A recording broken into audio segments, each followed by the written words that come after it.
Hello everyone, welcome to my channel Assam Fever. আজি মই Paris অলিম্পিকৰ ওপৰত বনোৱা পাৰ্ট 2 লৈ আনিছোঁ য'ত কেইটামান কোৱেশ্চন আছে বাকি আছে সেইকেইটা লৈ আনিছোঁ আৰু পাৰ্ট 1ত আপোনালোকে যদি চোৱা নাই পাৰ্ট 1টো চাই ল'ব কাৰণ পাৰ্ট 1ত মই বহুত কিটা ইম্পৰ্টেন্ট কোৱেশ্চন দিছোঁ মানভাকেৰ আৰু বহুত কিটা অলিম্পিকৰ ওপৰত কোৱেশ্চন আছে য'ত আপোনালোকৰ আহি থকা এক্সাম আসাম ডাইৰেক্ট ৰিক্ৰুটমেণ্ট আৰু আসাম পুলিচৰ কাৰণে বহুত গুৰুত্বপূৰ্ণ হয় বহুত কমন টাইপ কোৱেশ্চন আছে পাৰ্ট 1ত আপোনালোকে নিশ্চয় পাৰ্ট 1টো চাই ল'ব তো বিশেষ বেছি ইম্পৰ্টেন্ট হয় পাৰ্ট 1টো এই পাৰ্ট 2তকৈ পাৰ্ট 1টো বেছি ইম্পৰ্টেন্ট হয় গতিকে আপোনাৰ সকলোৱে পাৰ্ট 1টো নিশ্চয় চাব কাৰণ বহুতখিনি কমন পৰিব তাৰ পৰা এটা হলেও কমন পৰিব গতিকে পাৰ্ট 1টো নিশ্চয় চাব তো বলা আজি কেইটামান কোৱেশ্চন আমি ইয়াতো আৰম্ভ কৰোঁ আজি আমাৰ প্ৰথম কোৱেশ্চনটো হৈছে who has become the first Indian women to be appointed as a jury member at Paris Olympic 2024 2024 চনৰ পেৰিছ অলিম্পিকত জুৰি সদস্য হিচাপে নিযুক্তি পোৱা প্ৰথমগৰাকী ভাৰতীয় মহিলা কোন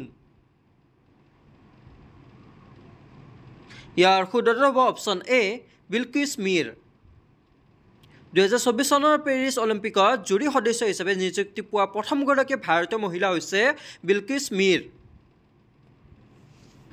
next Special Olympics Bharat SOB is a national sports federation recognized by which ministry?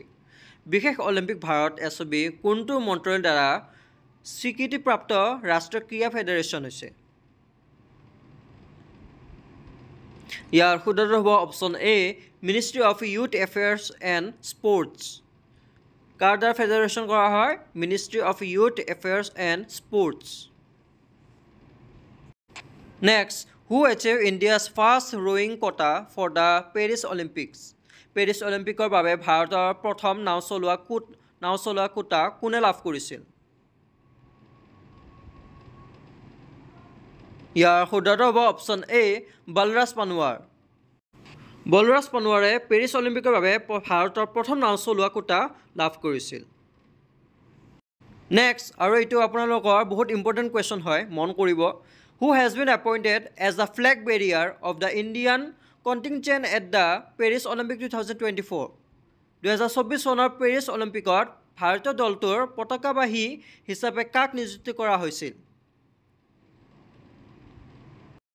ইয়াৰ শুদ্ধটো হ'ব অপশ্যন বি শাৰদ কমল 2024 চনৰ পেৰিছ অলিম্পিকত ভাৰতীয় দলটোৰ পতাকাবাহী হিচাপে কাক নিযুক্তি কৰা হৈছে শাৰদ কমল ইয়াৰ লগত এটা ইম্পৰ্টেণ্ট পইণ্ট আছে আপোনালোকে সকলোৱে মন কৰিব 2024 পেৰিছ অলিম্পিকত ফ্লেগ বেৰিয়াৰ ইণ্ডিয়াৰ পৰা অপেনিং কোনে কৰিছিল PV Sindhu and Sharad Kamal PV Sindhu আৰু শৰদ কমলে অপেনিং কৰিছিল আৰু ক্লোজিং ফ্লেগ যিটো ক্লোজিং ফ্লেগ আছিল ফ্লেগ বেৰিয়াৰ সেইটো কোনে হয় মানুভাকেৰ অপেনিং কোনে হ'ব PV সিন্ধু আৰু শৰদ কমল আৰু ক্লোজিংটো হয় মানুভাকেৰ গতিকে এই দুটা বস্তু আপোনালোক কনফিউজ নহ'ব বহুত গুৰুত্বপূৰ্ণ কুৱেশ্যন হয় এই দুটা আপোনালোকে সকলোৱে মন কৰিব অপেনিং আৰু ক্লোজিং এই দুটা বহুত গুৰুত্বপূৰ্ণ হয় পৰীক্ষাত আহিব পাৰে সকলোৱে এই বস্তুটো মনত ৰাখিব next who has become the sole Indian weightlifter who qualified for the Paris Olympic 2024 2024 চনৰ পেৰিছ অলিম্পিকৰ বাবে যোগ্যতা অৰ্জন কৰা একমাত্ৰ ভাৰতীয়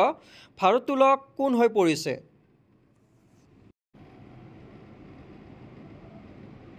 ইয়াৰ শুদ্ধটো হ'ব অপশ্যন এ মীৰাবাই চানু 2024 চনৰ পেৰিছ অলিম্পিকৰ বাবে যোগ্যতা অৰ্জন কৰা একমাত্ৰ ভাৰতীয় ভাৰোত্তোলক কোন হয় মীৰাবাই চানু হয় next who has been selected as torch bearer for the 2024 Paris Olympic 2024 চনৰ পেৰিছ অলিম্পিকৰ বাবে টছ বাহক হিচাপে কোন নিৰ্বাচিত হৈছে ইয়াৰ শুদ্ধটো হ'ব অপশ্যন চি অভিনৱ বিন্দ্ৰা 2024 চনৰ পেৰিছ অলিম্পিকৰ বাবে টৰ্চ বাহক হিচাপে কাক নিৰ্বাচন কৰা হৈছিল অভিনৱ বিন্দ্ৰাক next question who recently secured India's 16 quota for the Paris Olympics শেহতীয়াকৈ কোনে পেৰিছ অলিম্পিকৰ বাবে ভাৰতৰ 16 কোটা লাভ কৰিছে ইয়াৰ শুদ্ধটো হ'ব অপশ্যন এ ৰিথম চাংৱানে শেহতীয়াকৈ পেৰিছ অলিম্পিকৰ বাবে ভাৰতৰ 16 কোটা লাভ কৰিছে next which of the sports will make its Olympic debut in Paris this year 2024 এই খেলসমূহৰ ভিতৰত কোনখন খেলে এই বছৰ 2024 চনত পেৰিছ অলিম্পিকত অভিষেক ঘটাব ইয়াৰ শুদ্ধ হ'ব অপশ্যন বি ব্ৰেকিং। এই খেলসমূহৰ ভিতৰত ব্ৰেকিং খেলে এই বছৰত পেৰিছত অলিম্পিকত অভিষেক ঘটাব। নেক্সট, আৰু এইটো ইম্পৰ্টেণ্ট কুৱেশ্যন হয়, which city organise the summer Olympics 3 times except Paris.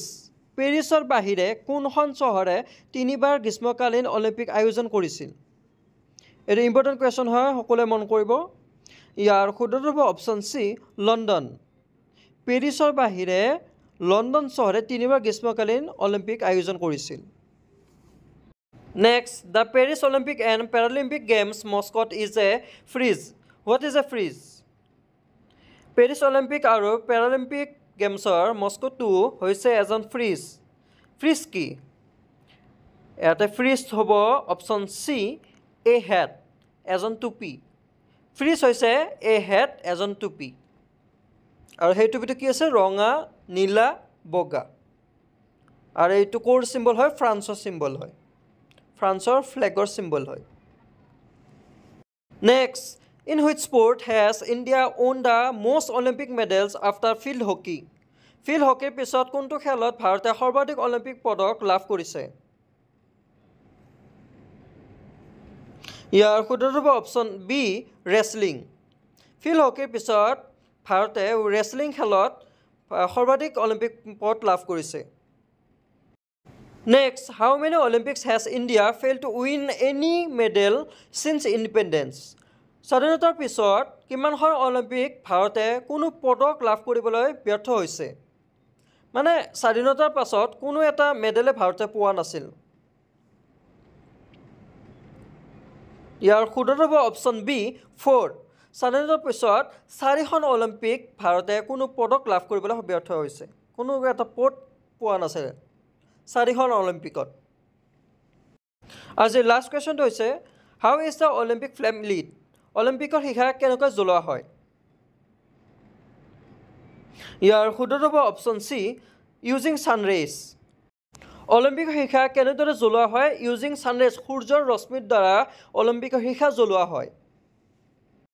Next, আজি আপোনালোকৰ হোমৱৰ্কটো হৈছে, Manu Bhaker is associated with which sport. Manu Bhaker কি খেলৰ লগত জড়িত? ইয়াৰ শুদ্ধটো আপোনালোকে সকলোৱে মোক কমেণ্ট ছেকশ্যনত জনাব। যদি আপোনালোকে মোৰ পেৰিছ অলিম্পিকৰ ওপৰত বনোৱা পাৰ্ট 1ৰ ভিডিঅ'টো চাইছে, তেতিয়াহ'লে ইয়াৰে উত্তৰটো আপোনালোকে তৎক্ষণাত দিব পাৰিব। আৰু যদি এতিয়ালৈকে মোৰ পেৰিছ অলিম্পিকৰ ওপৰত বনোৱা পাৰ্ট 1ৰ ভিডিঅ'টো চোৱা নাই, তে যাওক আপোনালোকে সকলোৱে মোৰ পেৰিছ অলিম্পিকৰ ওপৰত বনোৱা পাৰ্ট 1ৰ ভিডিঅ'টো চাওক। তাতে বহুতখিনি কুৱেশ্যন, ইম্পৰ্টেণ্ট কুৱেশ্যন দিছোঁ, আৰু মানু ভাকেৰ ওপৰত কেইটামান কুৱেশ্যন দিছোঁ, য'ত আমাৰ ৰিচেণ্টলি কাৰেণ্ট এফেয়াৰ্ছ হিচাপে ধৰিব পাৰে। ৰিচেণ্টলি মানু ভাকেৰে আমাৰ ভাৰতৰ হয় ব্ৰঞ্জ মেডেল লৈ আনিছে। গতিকে মই পাৰ্ট 1ত দিয়া কুৱেশ্যনকেইটা আপোনালোকৰ আছাম ডাইৰেক্ট ৰিক্ৰুইটমেণ্ট আৰু আছাম পুলিচৰ কাৰণে বহুতখিনি গুৰুত্বপূৰ্ণ, বহুতখিনি কমন টাইপ কুৱেশ্যন হয়। আপোনাৰ সকলোৱে পাৰ্ট 1টো চাই ল'ব। গতিকে ভিডিঅ'টো ভাল লাগিলে লাইক কৰিব, চেনেলটো ছাবস্ক্ৰাইব কৰিব। নতুন টপিক আৰু আনি আছোঁ, সকলোৱে চেনেলটো ছাবস্ক্ৰাইব কৰি থৈ দিব।